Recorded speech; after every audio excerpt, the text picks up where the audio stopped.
This is St. Louis on the Air from St. Louis Public Radio. I'm Elaine Cha. In 1925, Fontbonne College, which later became Fontbonne University, held its first classes on its current campus in Clayton, Missouri. And just 2 days ago, the private Catholic institution announced it will shut down for good next year.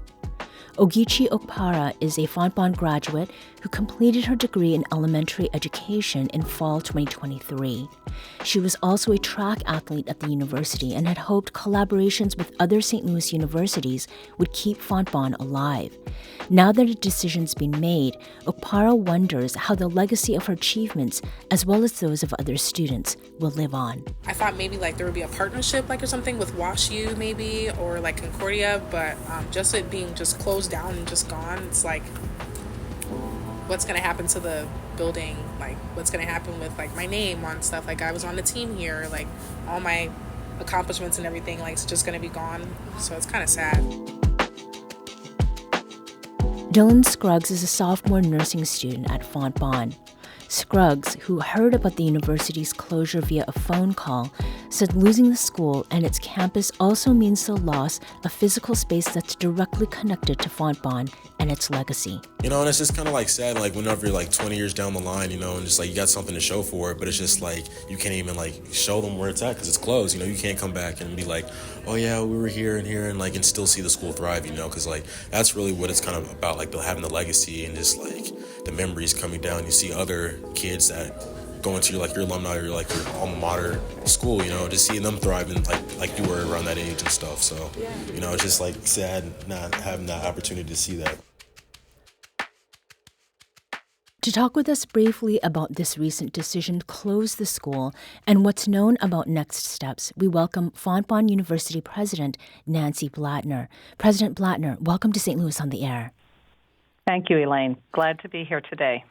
Now, citing dwindling enrollment numbers and a shrinking endowment, you announced on Monday this week that Fontbonne will close in 2025, and the college's Board of Trustees voted for closure just this Sunday.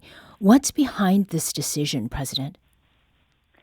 Well, I think you already spoke a little bit about that, Elaine, when you talked about the fact that, we have had a declining enrollment for the past 15 years, and it's been very difficult to meet our budget as expenses have increased and as revenues have not kept up with those expenses. So we look at the demographic cliff that's coming, where we expect many, many fewer college-age students to be graduating from high school here in Missouri, and we knew that we needed to do something to ensure the future of the institution. I really heard the two students, and I know Ogechi and Dylan very well. They are wonderful students that we're proud of. But, we looked at many strategic partnerships, both here in St. Louis and beyond, to attempt to find a path forward that was sustainable for Fontbonne. But we weren't able to do that. And I guess what I'd like to just say to you and to them is that the legacy of Fontbonne lives on in each one of them. I couldn't be prouder of those two students who are representative of the hundreds of students that we have and the more than 20,000 alums. Each one of them is a living legacy of the Sisters of St. Joseph, who founded the school 100 years ago, and also of Fontbonne as it exists today. Mm-hmm. Now, President Blattner, the announcement came out just this week, but how long was this closure being considered before Sunday's vote and Monday's announcement, especially in light of what the students had shared and what response might be to a closure decision? Well, the closure was not being considered for an extended period of time. We were going through a period of retrenchment that occurred last fall with very active involvement from our faculty and staff, and it was widely publicized in the media here in St. Louis. And as a result of that media leak, we were notified by our regional accreditor, the Higher Learning Commission, that we would need to provide a provisional plan first for just those programs that were being closed, and we complied with that request. But after we had done that, we were asked just a few weeks ago to provide a provisional plan for all of our programs, even those that were ongoing. And with that comes a requirement that we were no longer able to bring in new students beginning in the fall. So as a result of that, that was the end of our ability to find a sustainable pathway toward the future. And that was when we realized that we were going to have to make an announcement to close. And you mentioned, President Blattner, that you'd taken steps to try to have partnerships that would keep the school open. Whom did you reach out to, and what were some of the suggestions that you got in the process of trying to explore ways to keep the school going?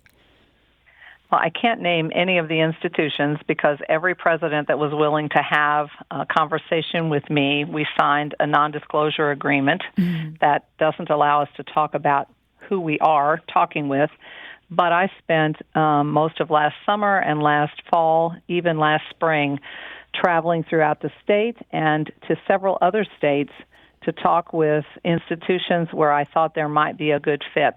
And in some cases, those conversations lasted a single meeting. In others, they lasted many months and involved teams of both institutions coming together at a neutral site to try to plan for what might be a future that would allow Fontbonne to have that kind of a strategic partnership, that might allow us to merge with another institution or even to be acquired by another institution. But ultimately, none of those talks were successful. So what is the next year going to look like, President Blattner? What is being offered to students in terms of completing their degrees or perhaps to transferring to other schools?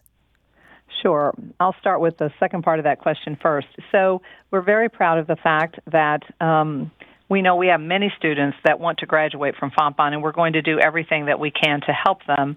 We will provide scholarships to all of our undergraduate students who can take courses basically for free this summer and next summer, and there will be a very robust selection of courses being offered. In addition, students who stay through next year will be able to take credits beyond the 18 credit limit at no additional cost. But we know that for some of our students, particularly our freshmen, no matter how many credits they take, they're not going to be able to complete their college degree in another year and 2 summers. Right. So for those students, we are going to provide both transfer options, which we have students who transfer into us now and transfer out, and that will continue, where we will tell our students all of the schools in the area, in the state, that have their degree program, and they're free to contact those schools and to transfer. But we're also going to arrange for teach-out agreements, and this is an agreement between 2 institutions that provides more protection for students, so that the teach-out partner agrees to take all of the students' credits. They don't generally require a residency requirement. They will agree to match students' out-of-pocket costs. And so this is a very good place for students to land, and we have a couple of those already in place that are being signed, I believe, today, and there will be several more that will be coming in the next week or 10 days, and they'll all be listed on our website. And that will happen today? Well, hopefully. We've just begun. We've just begun those conversations once it became public that we were closing, because we couldn't reach out to these schools until that announcement was made. And there are very strict stipulations about what these teach-out agreements must contain because of our Higher Learning Commission regulators. And so we're being very careful to do it the right way to protect our students. So yes, in the coming days, there will be additional teach-out agreements announced, and I would encourage the students to continue to look at our website. But each student will have an individualized plan that will be developed for him or for her with their advisors. And so we've asked every student, I've communicated with them both verbally and in writing, that they should work with their advisors to ensure that they have a path forward. With regard to what the school will look like next year, I know that there are going to be fewer students than we have today. Some are going to graduate between now and then, and some will choose to go elsewhere. But we do hope to have a very robust campus life. There will be residential living. There will be many clubs and organizations. There will be some athletics. And there will be a robust schedule of academic courses that are offered until we close at the end of next summer. And what is it that will happen then, President Blattner, to any money that remains in the school's endowment? And to whom will that be transferred? To be honest, I think in order to assist all of our students to take courses through next summer, the endowment will be depleted. The donors who gave the money for the endowment gave the money for student scholarships, and that's exactly what the money will be used for. So, at this point, it's hard for me to know if there will be any money that will be left, but that'll be, I guess, a question or a problem we'll have to deal with if we come to the end of next summer. Mm-hmm. President Blattner, thank you so much for taking the time to talk with us today. And thank you, Elaine, for asking me to be interviewed. Have a good day. You too. Nancy Blattner is president of Fontbonne University. The century-old private Catholic institution in St. Louis will close in 2025. News about Fontbonne's closure has elicited response that ranges from dismay and sadness to uncertainty among those with direct ties to the school. Unfortunately, for many people, especially those closer to the struggles of the university, they have not been surprised at all by Monday's announcement. The last several months have seen multiple stories about St. Louis region colleges and university struggles with decreasing enrollment and serious budget woes. That includes Webster University, which is less than 5 miles from Fontbonne's Clayton campus, and that's where Basir Rodney is professor and chair of the Department of Teacher Education and the context in which he heard Fontbonne would be closing. Welcome to the program. Good morning. Welcome. So, Rodney, to what extent was this news a surprise, or is this something where you saw the writing on the wall for some time? So I wasn't particularly looking at Fontbonne itself, but as you said, we're in higher education in the United States. We're in that context now. And there are those of us who have been kind of looking at institutions and seeing higher education institutions in the United States go through that kind of struggle. In that regard, it's no longer so much of a surprising story. Just last year alone, we lost maybe 40 colleges and universities across the country. Mm-hmm. But it's a trying time. It's a challenging time, and so these stories kind of come up from time to time. Mm-hmm. And in terms of the reasons, people seem to be not enrolling the same way they did before. What are some of the reasons that seem to be surfacing more and more as the years go by? Well, as President Blattner alluded to, we have known, when I say we, I think of scholars who have been kind of watching it, those of us working in higher education. We have known from the trends that this demographic cliff was apparent, and it kind of in a way continues. There's a kind of futurist of higher education. His name is Brad Alexander, and one of the things he talked about was that in 2010 we had kind of reached peak higher education in the United States. It was a period in which we had enough people to maximize all the higher education seats that was in the United States. And then post that period, what we saw is this kind of ongoing trend, downward trend in higher education. So I think number one is demographics. That's a kind of big national thing that's happening. And of course, the second thing that we're kind of seeing as well is we're in a culture that's soul searching. Right? What is the value of higher education? Do we need higher education to live a good life? And so, people are challenged by that. Higher education is expensive. And as that cost has been going up, so people are also asking that question, do I need to put myself in this much debt in order to access higher education? So those questions are still in front of us, and I think those are some of the reasons why we've seen some ongoing decline, in certain parts of the enrollment kind of map. Mm-hmm. We are going to take a very quick break here, but we'll be back shortly to continue this conversation about the state of colleges and universities in the St. Louis region. This is St. Louis on the Air on St. Louis Public Radio.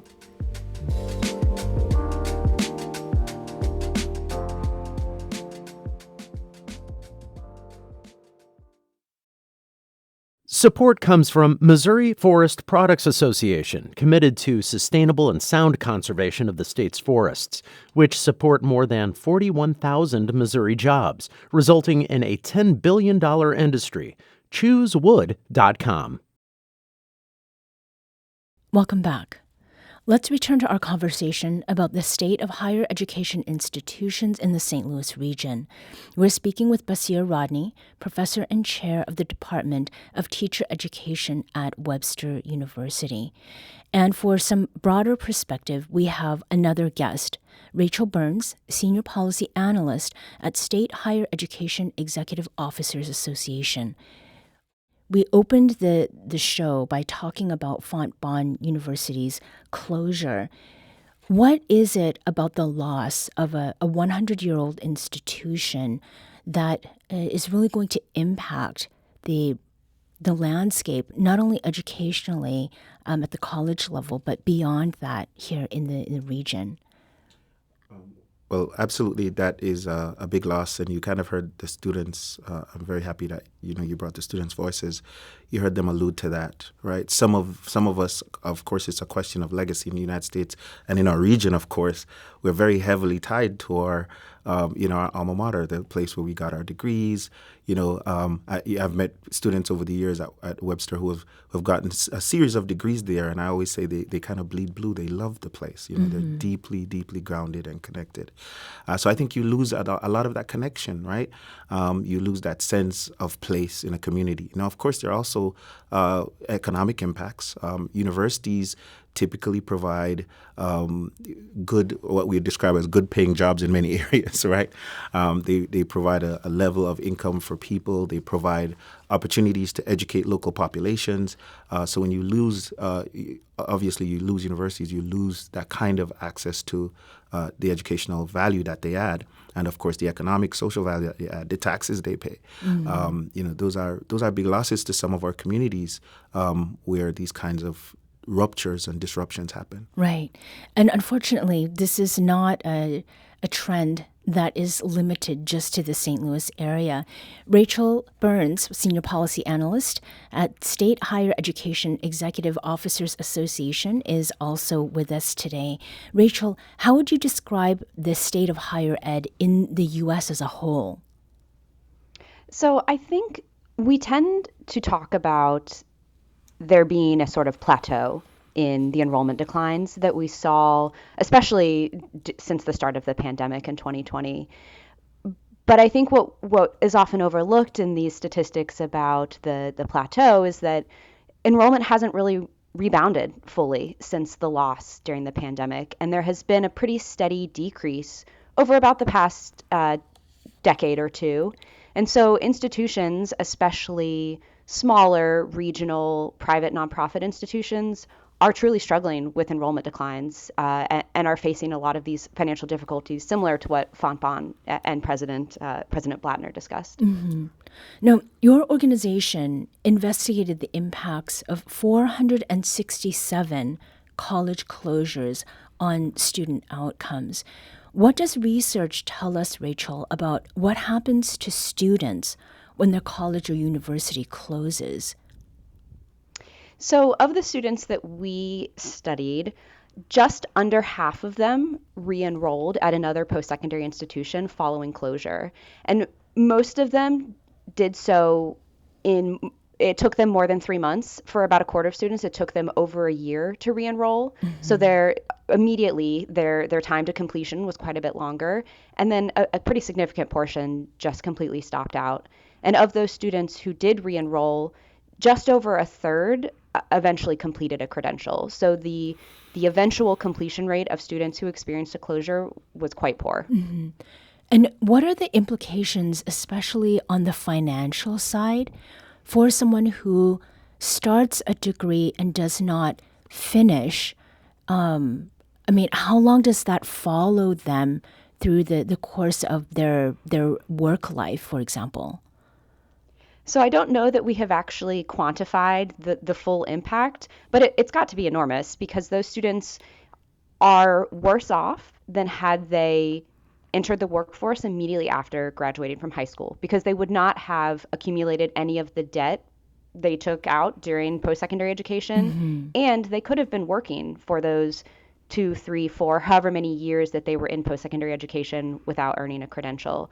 So especially what Professor Rodney was speaking to about the high cost of higher education, if a student is incurring debt and then not able to pay off any of that debt with a high-paying job after graduation, then they're in a worse off position than had they not entered post-secondary education at all.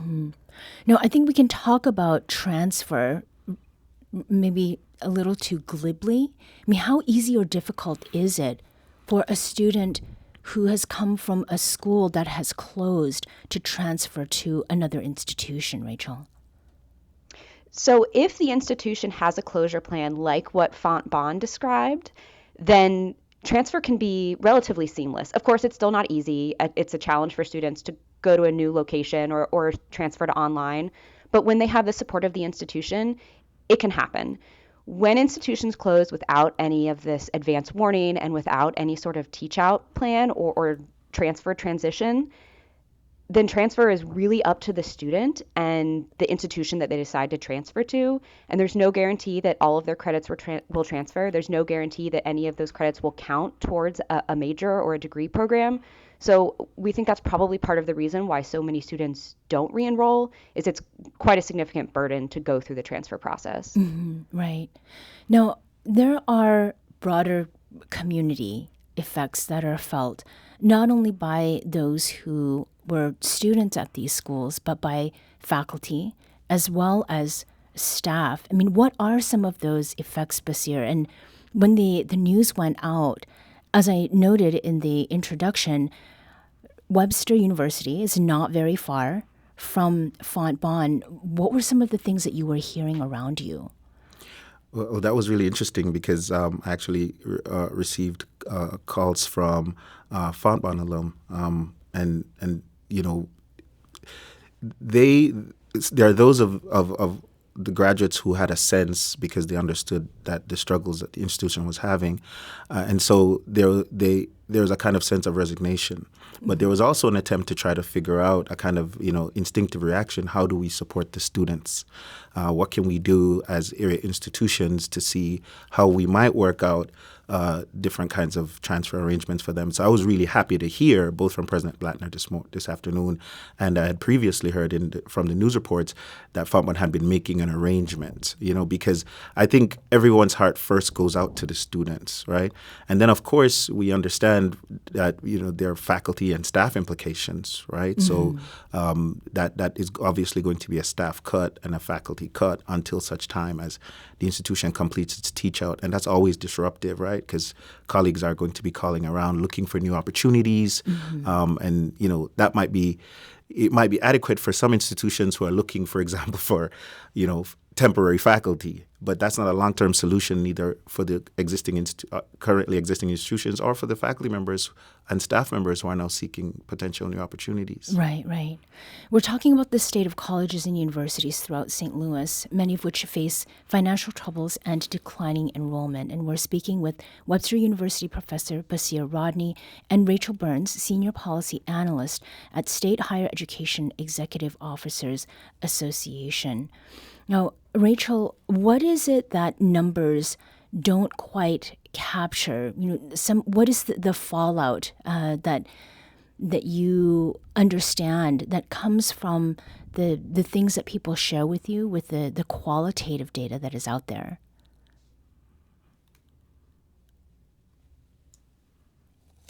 Rodney, perhaps that's something that you can... Yeah, no problem. So I think on the one hand, it's heart-wrenching because you recognize that, and some of the things I've heard and actually been able to see, and not just obviously in the case of Fontbonne, but other institutions, you get a sense that the students especially now have to find a kind of new path, and the statistics that Rachel read out are not particularly enriching, right? They're certainly not in any way positive. Because a small number of students are going to complete, a large number typically don't. Some students never return.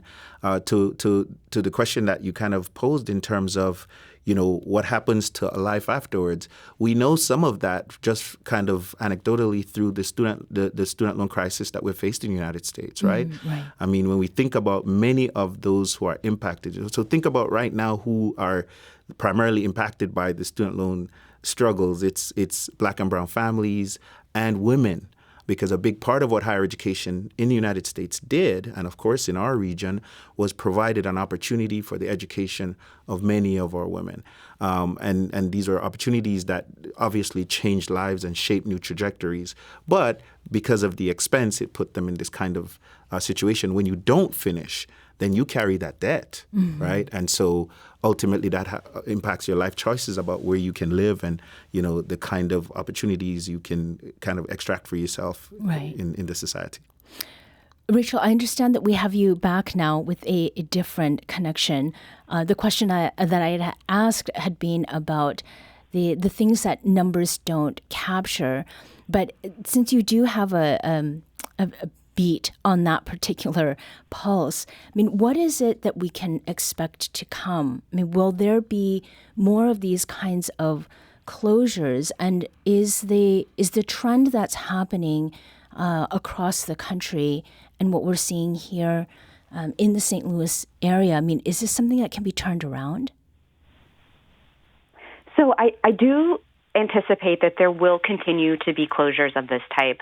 Especially, I think there's going to be a little bit of a catch-up period from the years immediately following the pandemic as institutions were kept afloat with the funding provided by the federal government. So we think there are going to be more closures that would have happened in those past couple of years that will happen in the coming years. But I do think there are opportunities to turn that around. I think especially the focus on adult and returning students is so important. There are so many students out there who have some education, but no credential or degree. And those students can fill in the empty spots that are opening up with this demographic cliff we've been talking about. And I think focusing on that group is so important, not just to keep enrollment up, but also for the benefit of those students themselves. And yes, go ahead. Yeah, and to your point, Rachel, which I really agree with that last point, the returning adults, I want to kind of also recognize that I feel it for Fontbonne, I feel it for students, and of course I feel it for our St. Louis community. But in the context of St. Louis, it technically is not yet a trend. We're all kind of working through some of these same similar challenges. But one of the things that our institutions have been attempting to do is to reach out to a larger graduate population, and lots of area institutions have been building on graduate programs in order to meet that need. And the second side of that also is they've also been working really hard to attract populations from outside of the St. Louis area. Sure. And to your point, it's not just about, for the institutions, it might be about enrollment is important, but a part of it is American higher education does have a special value. And although in the United States we're struggling to figure out what that value might be for us right now, there are places in the world where people are like, look, an American education has real value. It changes lives. So if we can get access to the United States and get access to our degrees through that value, proposition, it really makes a difference. So, right now, if you look around the St. Louis area, we have lots of students from Asia, particularly India and China, who have come to the region to take advantage of what is a very special resource for St. Louis, by the way, which is our colleges and universities. Rachel, is that something that you also see happening at universities and colleges that are actually doing well right now? Yes, the colleges that are doing well are certainly expanding beyond their regional scope, but many institutions just don't have the resources or the capacity to do that. So it's going to be this division between kind of the more resourced and less resourced institutions that are able to expand their student population. So are the bigger institutions doing fairly well? I mean, how much of the pain that we're talking about is felt by larger schools? And is there a consolidation that is happening that might sort of give us a taste of what we should expect going forward? Well, I guess I could jump into that. Well, if we divided our institutions into kind of categories, and the data tries to do that, there are our elite institutions that typically have large endowments and long history. Those institutions are not particularly impacted by these trends. Then we have the kind of public institutions, state institutions that are kind of backed by state funds. They come up against these challenges, but because of the nature of how they're funded, for them there's been some degree of consolidation, right? Where this problem is acute, and in kind of like the North Atlantic states and other areas, you're seeing consolidation in some cases because some of them have multiple campuses across a state. So there's a way in which they can consolidate. I think the real challenge we're seeing primarily, the more acute spaces of the challenge are private for-profit universities, Yes. small regional universities, and kind of niche-serving universities. Those are kind of right now heavily influenced by what's happening in this trend. So for universities that are finding a path through it, I think number one, it's a matter of size, but it's also a matter of kind of outlay, right? And not to kind of draw Webster in too much, but one of the things that kind of drew me to the St. Louis region and kind of drew me to Webster was Webster's kind of global campus network.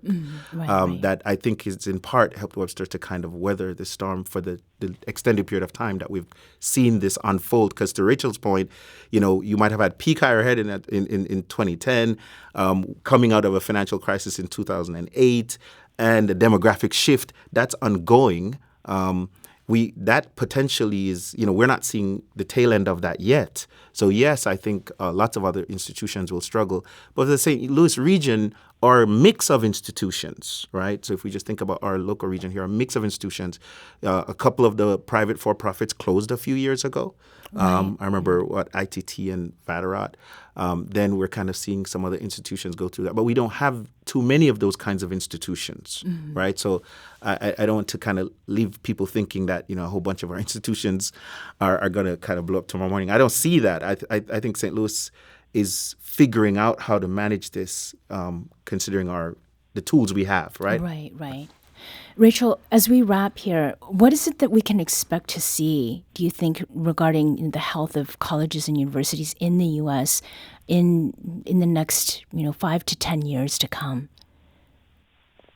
I think there's a little bit of what some people are calling right-sizing. I think there was pretty expansive growth in higher education, particularly in the for-profit sector, to take advantage of increased demand for various fields like healthcare and technology. And I think we're getting to the point where those institutions are just not able to be supported by the current demographic of students. And so there are some institutions, I will never say an institution that needs to or should close unless there are really bad actors involved. Sure. And fortunately, many of those have been closed due to increased regulations by the Department of Education. But I do think there will continue to be some sort of consolidation, downsizing, and potentially closure if that's really what it comes to. As long as institutions are doing this responsibly in the way that Fontbonne is and providing students with a real path forward, then I think ultimately it could be positive for students. It's going to be challenging and disappointing, but as long as we are making sure that resources are going to the institutions that are most likely to prosper and provide a really high-quality education for students, then I think that's the direction that we should encourage the field to continue to move towards.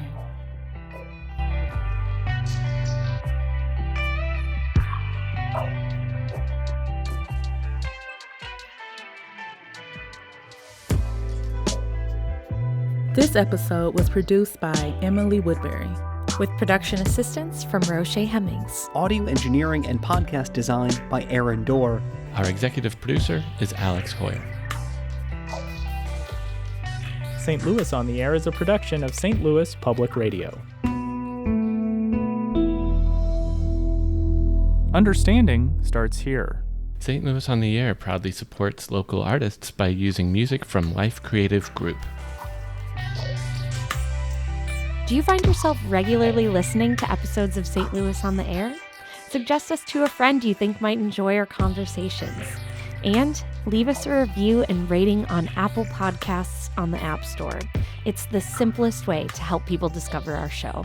Thanks. St. Louis Public Radio is a member-supported service of the University of Missouri St. Louis.